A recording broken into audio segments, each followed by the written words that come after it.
പൊന്നോ, അമ്മ അന്നൊരു ദിവസം രാവിലെ വിളിക്കാതിരുന്നില്ലേ സ്കൂളിൽ പോകാൻ നേരത്ത്? അന്ന് എന്താ തോന്നിയേ? ഒരു ഇൻസിഡൻറ്റ് ഞാൻ പറയാം. ഒരു ദിവസം ഇതുപോലെ എൻ്റെ മകൾ എഴുന്നേൽക്കുന്നില്ല. പക്ഷേ ഒരു ദിവസം ഞാൻ വിളിച്ചില്ല, സ്കൂളിൽ പോയില്ലെന്ന്. എന്നിട്ട് മിസ്സ് ചോദിച്ചു. അപ്പോൾ ഞാൻ പറഞ്ഞതെന്ന് ചെറിയൊരു ബുദ്ധിമുട്ടുണ്ടായതുകൊണ്ട് വരാൻ പറ്റാത്തതെന്ന് പറഞ്ഞു. പക്ഷേ അതിൽ ലച്ചുവിന് വലിയൊരു എക്സ്പീരിയൻസ് ആയിരുന്നു കേട്ടോ. ഞാൻ രാവിലെ വിളിച്ചില്ല, ഞാൻ എൻ്റെ കാര്യങ്ങളുമായിട്ട് ചെയ്തുകൊണ്ട് നടന്നു.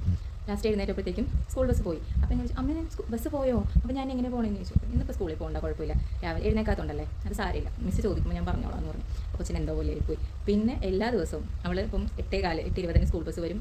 7:30 മുന്നേ എന്തായാലും എഴുന്നേറ്റിരിക്കും. എങ്ങനെ ഇത് എടുക്കുമെന്ന് എനിക്കറിയില്ല, എങ്കിലും ഞാൻ പറയുകയാണ്. അപ്പോൾ രാവിലെ എഴുന്നേൽക്കുന്നത് മുതൽ അവർ ചെയ്യേണ്ട എല്ലാ കാര്യങ്ങളും അത് അവരുടെ റെസ്പോൺസിബിലിറ്റി ആണെന്ന് അവർക്ക് തോന്നിയെങ്കിൽ മാത്രമേ അത് ചെയ്യുള്ളൂ. നമ്മളൊരു ഡിസിപ്ലിൻ ചാർട്ട് ഇട്ടോ ഒന്നും ഒരു കാര്യമില്ല. ഓക്കെ, എൻ്റെ ഒപ്പീനിയനാണ്. Thank you all. അമ്മയോട് ദേഷ്യം തോന്നിയാ? അമ്മയോട് ദേഷ്യം തോന്നിയാ? എന്നിട്ട് പിന്നെ എന്താ നമ്മള് പിന്നെ അതിൽ നിന്ന് എന്താ പഠിച്ചത്?